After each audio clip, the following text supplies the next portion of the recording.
Baik teman-teman, saya Harris Sultan. Saya ingin membahas insiden Rene Good di Minneapolis dan bagaimana pihak kiri memanfaatkannya. Menentang perang Trump terhadap migrasi ilegal, orang Amerika memutuskan tidak menginginkan migrasi ilegal. Trump menang dan dia memiliki mandat politik yang jelas, sementara Partai Demokrat jelas kalah. Faktanya, ini satu-satunya isu di mana tingkat persetujuan Trump tidak turun. Make America Great Again kecewa pada Trump soal kebijakan luar negeri dan beberapa aspek ekonomi. Namun saat membahas migrasi ilegal, semua orang bilang saya memilih ini. Jadi tidak mungkin Trump akan kehilangan basis Make America Great Again-nya hanya karena bersikap lunak terhadap Immigration and Customs Enforcement. Pekerjaan ini dan orang-orang yang bilang ikuti serta rekam Immigration and Customs Enforcement, kalian boleh protes karena itu hak kalian. Tapi ketika kalian melewati batas dan kami sudah membuktikannya, jika kalian mengganggu, menghalangi, atau menyerang petugas Immigration and Customs Enforcement, kalian akan dituntut. Dan satu hal yang sedang saya dorong sekarang, Laura, kami akan membuat sebuah basis data. Orang-orang yang ditangkap karena mengganggu atau menghalangi, jadi kami akan membuat mereka terkenal, kami akan menampilkan wajah mereka di televisi.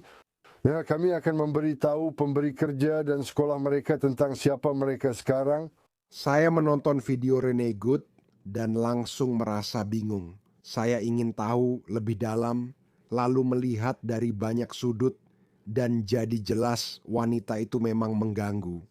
Bahkan jika dia tidak mencoba menabrak salah satu agen imigrasi dan dia tidak ditembak, dia tetap pantas ditarik keluar dari mobilnya dan ditangkap karena menghalangi urusan federal. Saya tidak paham pola pikir seperti ini. Dari mana asal orang-orang yang jelas tidak waras dan tidak stabil mental seperti ini? Dengan sengaja mengintimidasi dan memprovokasi petugas ICE yang sedang bertugas, lalu marah dan bertanya, "Kenapa kita diperlakukan begitu?" Apa yang terjadi? Saya punya teori tentang ini. Saya pikir ada satu generasi yang benar-benar gagal dididik oleh orang tua mereka. Oke, saya pikir generasi setelah generasi saya. Saya lahir di tahun 80-an. Menurut saya, anak-anak 90-an masih lumayan oke. Tapi anak-anak yang lahir di tahun 2000-an atau akhir 90-an, mereka tidak pernah diajarkan salah satu pelajaran terpenting dalam hidup, yaitu setiap tindakan ada konsekuensinya. Setiap spesies tahu itu. Oke, tidak ada monyet yang pergi dan menusuk singa dengan tongkat karena dia tahu itu akan ada konsekuensi yang berat. Saya tahu itu, kamu tahu itu, setiap manusia yang masuk akal tahu itu. Ini disebut FAFO, orang-orang ini sedang mencari tahu. Saya melihat videonya dan berpikir, oke, kamu tahu apa? Meski mungkin tak bermaksud menabrak, dia jelas berusaha menakut-nakuti mereka. Rodanya berputar, tapi suara benturan terdengar jelas sebelum tembakan. Saya tidak akan memutar video itu, tapi akan memutar sesuatu untuk kalian. Sebuah video dari acara Anderson Cooper di mana dia mengundang seorang tamu, tapi dia tidak mendengar jawaban yang dia cari. Mari kita dengarkan ini. Saya tahu Anda telah menganalisis dua video dimulai dari yang direkam dari jauh. Tampaknya video tersebut menunjukkan kontak antara mobil dan petugas. Menurut analisis Anda, karena tadi malam ada pertanyaan apakah tembakan dilepaskan sebelumnya? Apakah ada tembakan yang dilepaskan sebelum petugas melakukan kontak atau setelah petugas melakukan kontak dengan kendaraan? Saya hanya ingin memutar video Anda. Anda telah meningkatkan versi video yang diperlambat dan saya ingin menanyakan tentang itu setelahnya. Jadi mari kita lihat ini.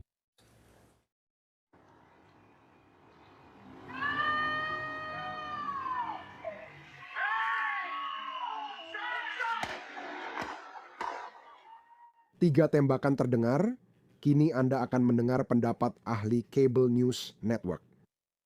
Menurut pengalaman Anda, apa yang ditunjukkan dan dikatakan versi yang diperlambat itu?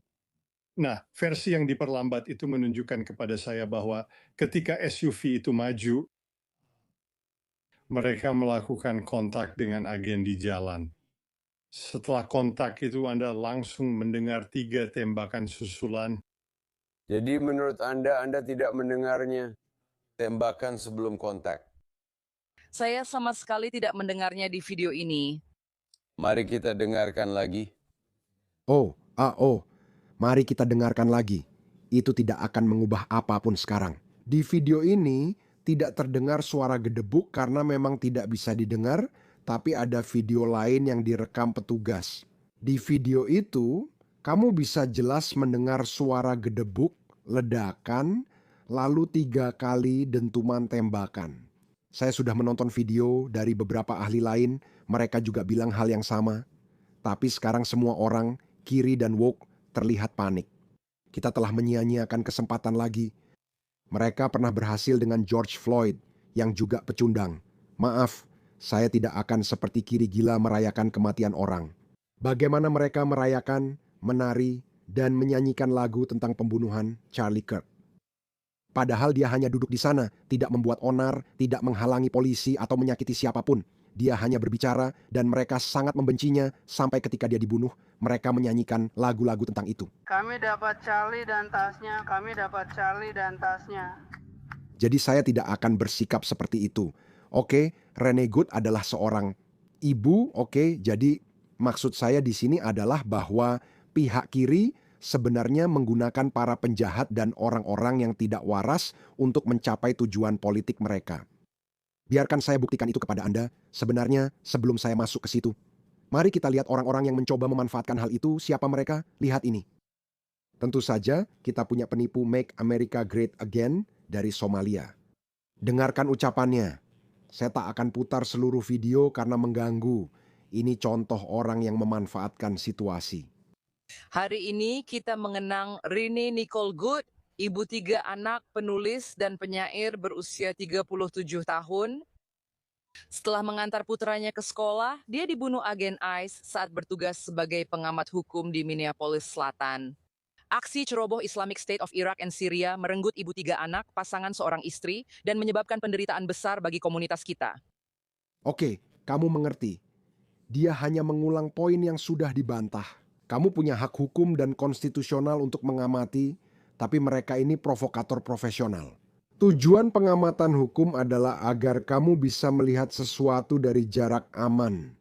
Tapi orang-orang ini sengaja pergi ke tempat-tempat panas di mana mereka pergi, mengintimidasi dan memprovokasi, membunyikan klakson tanpa kendali. Mereka membunyikan megafon di telinga petugas imigrasi tanpa henti, terus-menerus. Mereka memprovokasi mereka. Karena orang-orang tidak waras seperti Rene Good, para fanatik ini, mereka diberitahu untuk pergi ke sana dan dianggap berjasa besar bagi kemanusiaan. Trump disebut diktator fasis. Jadi mereka melakukan aksi, biar saya tunjukkan maksud saya. Lihat ini. Di Aurora, pinggiran Chicago, agen Immigration and Customs Enforcement mengepung dan menembak mobil warga Amerika Serikat di parkiran, meski ada anak-anak di dalamnya. Saat dia berteriak anak-anaknya ada di dalam, para agen menyeretnya keluar mobil tanpa menunjukkan surat perintah atau alasan jelas. Ini pasti tulisan salah satu dalang kiri. Ayo tonton videonya.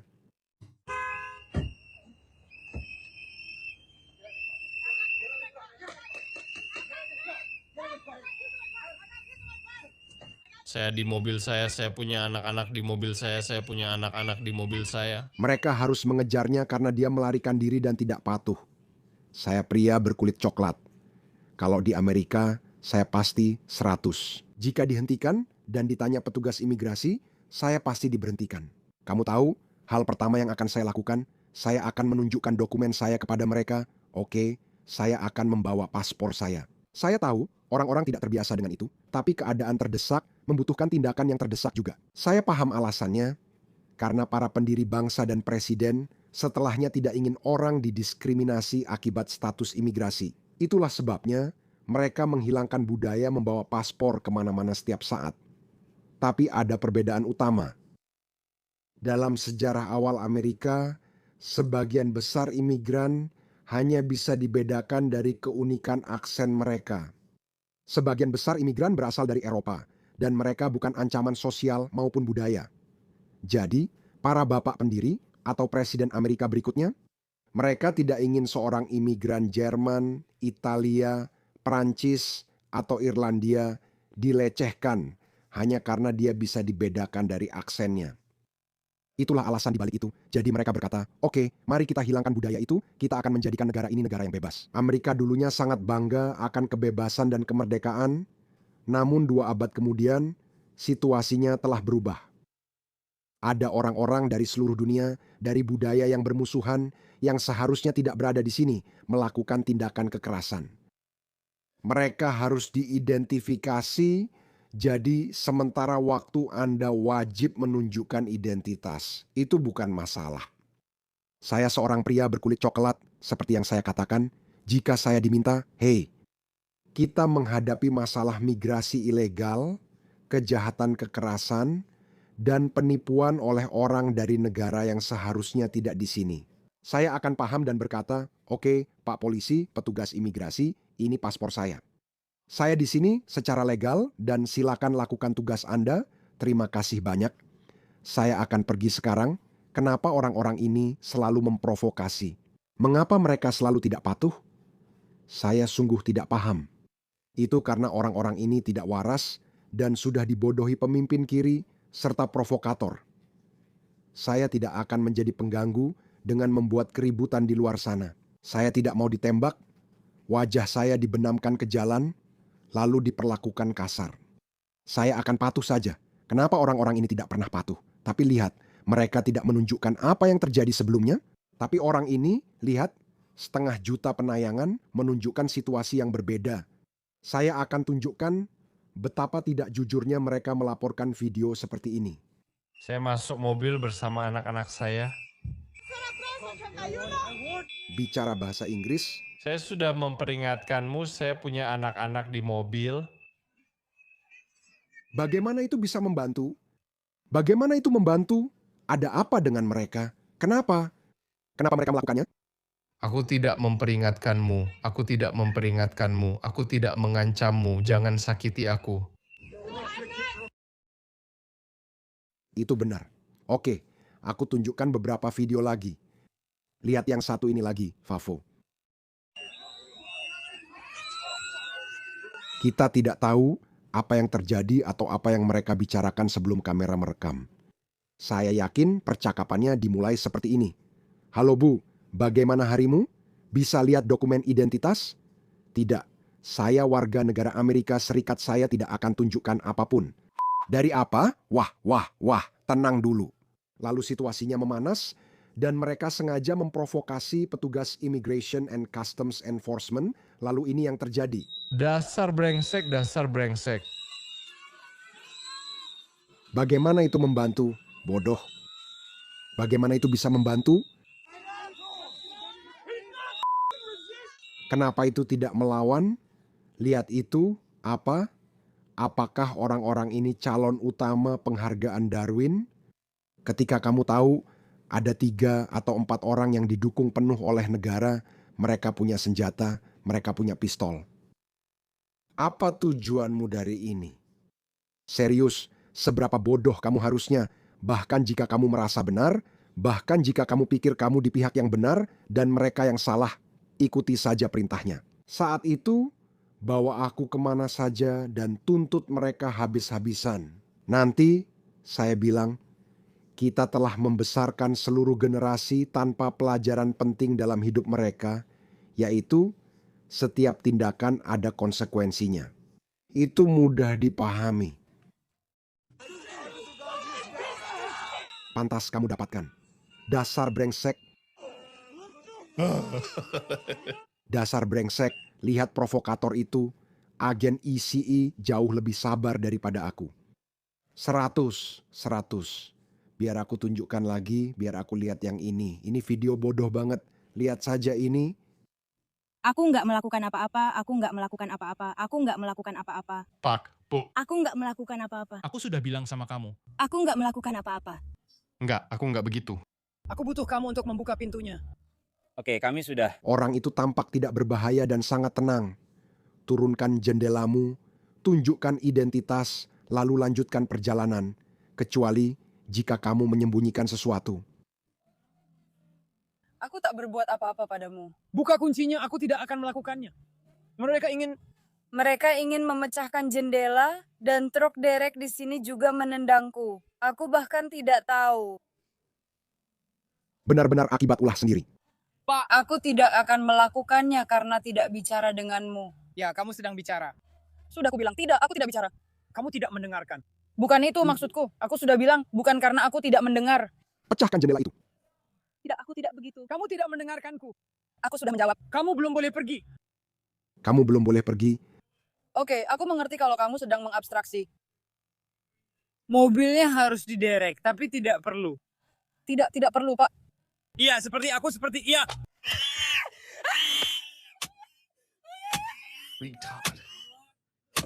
Tidak, hahaha. Bodoh. Tidak. Tidak.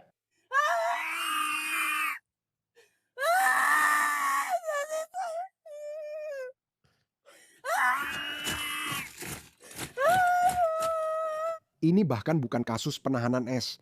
Menurutku, ini hanya polisi biasa. Polisi begitu bodoh. Kenapa?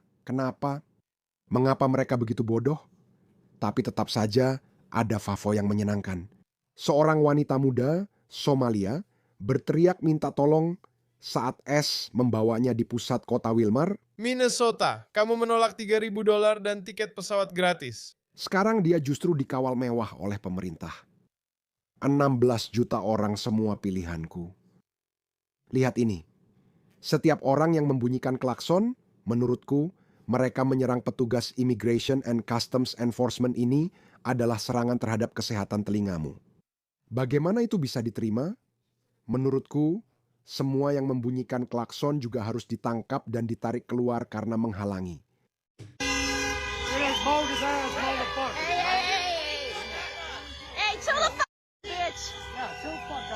Kirimkan Garda Nasional. Aku bilang, kirimkan Garda Nasional.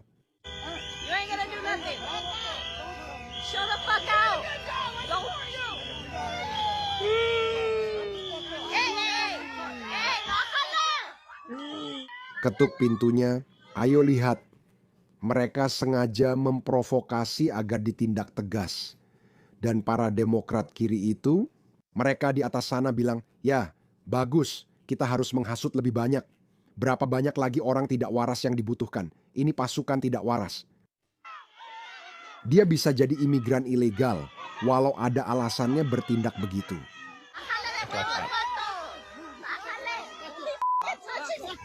Dorong dia. Bisakah saya melamar menjadi agen imigrasi? Tolong. Ini pekerjaan yang sangat terapeutik. Saya bahkan pernah melihat video seorang agen imigrasi yang berkata bahwa dia akan melakukannya secara gratis. Syukurlah saya dibayar untuk itu. Ini terasa terapeutik. Ada begitu banyak orang gila, kiri, dan woke yang tidak mengerti bahasa lain selain ini. Ayo, tangkap dia.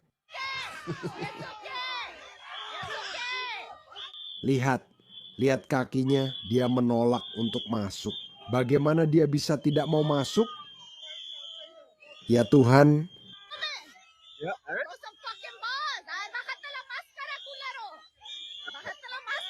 Ambil wanita ini juga. Menurutku kita butuh aturan baru. Kamu boleh mengamati, tapi diam-diam saja. Tidak boleh membunyikan klakson, tidak boleh melempar kata-kata kasar ke petugas S. Karena mereka juga manusia, oke? Mereka juga manusia.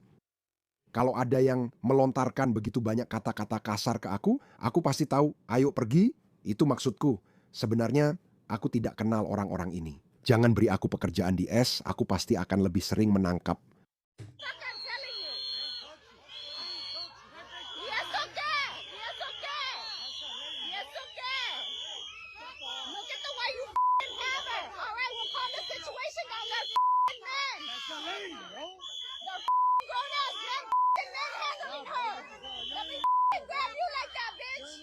Maaf soal bahasanya. The foul-mouthed people.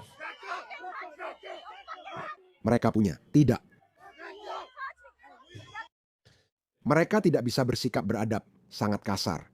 Oke? Video terakhir. Saya ingin memutar video ini karena video lain dari Favoing lagi. Lihat betapa panas dan agresif dia datang. Berisik, agresif, menyebalkan, sombong, benar-benar tidak terkendali. Lalu lihat bagaimana sikapnya berubah.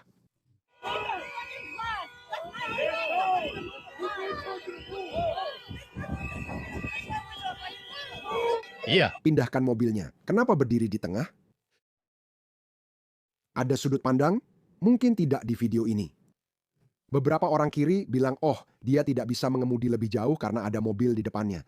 Tapi ada sudut pandang lain yang sebenarnya jelas menunjukkan dia menunjuk ke jalan yang kosong. Tidak ada apa di sana, dia bisa langsung pergi. Tapi orang-orang tidak waras ini provokator bayaran. Jika mereka tak dibayar, mereka hanya pion ideologis dalam permainan para penguasa Demokrat.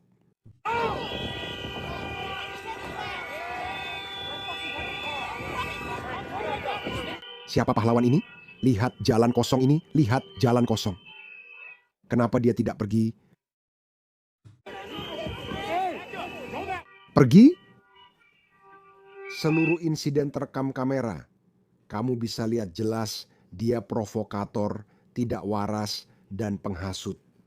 Pihak kiri hanya menampilkan foto, bukan video saat dia diseret pergi. Aku tidak tahu apakah kamu sudah melihatnya. Kalau aku menemukan beberapa, akan aku tunjukkan padamu.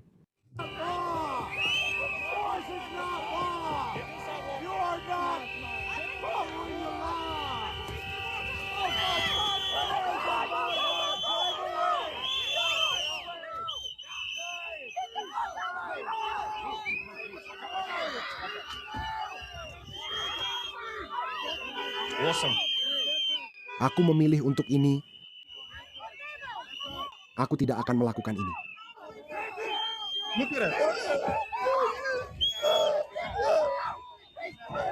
Apa maksudmu? Tindakan ada konsekuensi? Jadi, jika aku terus bersikap brengsek, memprovokasimu, dan mengintimidasimu, kamu bisa menggunakan kekuatanmu. Sebenarnya ini tidak mematikan dan sangat sopan. Tolong, bisakah kamu melepaskanku sekarang? Aku pernah dipukuli polisi. Aku disabilitas, jadi tidak bisa pergi ke... Tiba-tiba dia jadi penyandang disabilitas mental, dan kami menyadarinya. Hei, kamu ada di atas sana. Itu sebabnya aku tidak bergerak. Potong sabuk pengaman itu. Orang autis, penyandang disabilitas. Ya, bagus, kerja bagus, kerja bagus. Bolehkah saya melamar pekerjaan? Tolong. Lihat berapa banyak kamera. Mereka semua sedang mengambil foto. Mereka mengambil foto-foto ini supaya mereka bisa menunjukkan itu kepadamu. Oh, ada lagi wanita tak bersalah yang cuma ingin ke dokter tapi diperlakukan kasar. Dia diperlakukan sangat kasar oleh agen Immigration and Customs Enforcement Federal. Sangat tidak jujur, sangat tidak jujur. Kenapa kamu tidak membantu seseorang? Yang kamu lakukan hanya menyakiti. Yang kamu lakukan hanya menyakiti. Langsung saja menutup kami jembatan sialan ini. Di mana hukumnya? Ini hukumnya. Bodoh. Bawa pergi sekarang. Pindahkan mobilnya. Aku tidak akan melakukan ini. Lepaskan dia, lepaskan dia. Bodoh sekali. Tidak ada orang normal yang berperilaku seperti itu. Tidak ada orang yang repot-repot melakukan ini. Jadi, lihatlah ini. Ternyata, wanita ini dikenal sebagai aktivis lesbian, gay, biseksual, dan transgender dan keadilan rasial. Jadi dia seorang aktivis. Teman-teman, dia bukan wanita biasa. Dia bukan sekadar lewat, tapi penghasut dan aktivis. Dia kesana memang untuk membuat keributan dan itu benar-benar terjadi. Wanita yang terekam saat ditarik dari mobilnya oleh agen Immigration and Customs Enforcement di Minneapolis diketahui seorang ahli teknologi. Aktivis lesbian, gay, biseksual, dan transgender dan keadilan rasial yang menyebut dirinya aset yang bisa disangkal di lingkungan ramah. Lihat wajahnya, Favoing. Jika Favo punya wajah, lihatlah Daily Mail. Daily Mail tidak di sini atau di sana, hanya oportunis. Lihat ini. Saat diseret keluar, dia berteriak, saya penyandang disabilitas, perlu ke dokter. Tidak, kamu ada di sana karena suatu alasan. Lihat fotonya. Momen mengerikan saat seorang wanita diseret keluar dari mobil setelah menghalangi agen Immigration and Customs Enforcement setelah penembakan Rene Good. Agen federal menangkap seorang wanita dan menariknya dari mobil beberapa hari setelah agen Immigration and Customs Enforcement menembak mati Rene Nicole Good di Minneapolis, Minnesota. Lihat ini fotonya. Kasihan sekali wanita itu, ya Tuhan. Para fasis baju coklat ada di mana-mana. Pokoknya, saya memang bilang alasan kalian memposting foto dan bukan video itu karena kalian tahu dia memang bersikap menyebalkan dan cari masalah. Oh tidak, akibat dari perbuatanku. Sekarang mereka membocorkan identitas agen imigrasi yang menembak Rene Nicole Good setelah dia mencoba menabrak. Katanya dia alami pendarahan dalam. Saya kurang tahu pasti. Dorongannya cukup pelan. Saya tak tahu cedera apa yang terjadi, tapi saya tidak ragu sama sekali. Dia menyentuhnya sebelum dia menembaknya. Oh, wanita ini tampaknya bagian dari renta mob. Missouri cukup jauh dari Minnesota, jadi dia dari Missouri. Oke, baiklah. Ada apa di sini? Jadi, sebenarnya orang seperti apa yang mereka coba selamatkan? Immigration and Customs Enforcement adalah lembaga penegak hukum yang sangat aman. Risiko terluka oleh Immigration and Customs Enforcement lebih kecil daripada meninggal dalam kecelakaan pesawat. Jadi, siapa yang mereka coba selamatkan? Biar saya tunjukkan. Seorang imigran ilegal dari Afghanistan yang sebelumnya dihukum karena mencoba membunuh adik perempuannya yang masih remaja karena dianggap sebagai gadis muslim yang buruk, telah ditangkap. Pria bernama Wali Wahid Allah Muhammad, 39 tahun, ditangkap 1 Januari di Rochester, New York. Muhammad dinyatakan bersalah atas percobaan pembunuhan dan penyerangan tingkat pertama, dijatuhi 10 tahun penjara dan 5 tahun pengawasan. Saat kami bilang Immigration and Customs Enforcement menangkap yang terburuk, inilah maksudnya, lihat saja dia. Dia masuk ke Amerika Serikat pada 24 Mei 2004, tetapi vonis percobaan pembunuhan membuat status hukumnya dilanggar. Dia dinyatakan bersalah tahun 2009, hanya 5 tahun. Satu lagi orang Afghanistan, mereka yang ditangkap, dan orang-orang ini yang menyelamatkan. Ada apa dengan mereka? Seperti saya bilang, Trump punya mandat politik. Ini satu-satunya isu yang masih memuaskan para pemilihnya. Oke, semua setuju. Jadi saya tidak melihat Trump akan melambat dalam hal itu karena ini memberinya banyak poin plus. Saya menyukainya karena itu, dan saya juga akan semakin menyukainya ketika dia membantu rakyat Iran menyingkirkan rezim Islam yang despotik. Seperti yang saya bilang, saya punya teori bahwa Demokrat memakai orang sakit jiwa dan tidak stabil demi tujuan politik mereka, menjadikan hal ini sebagai senjata. Ambil foto dan video mengejutkan dari sana, lalu gunakan untuk melawan perang Trump pada migrasi ilegal, yang sepertinya tidak akan melambat. Bagaimana menurut kalian? Tulis di komentar.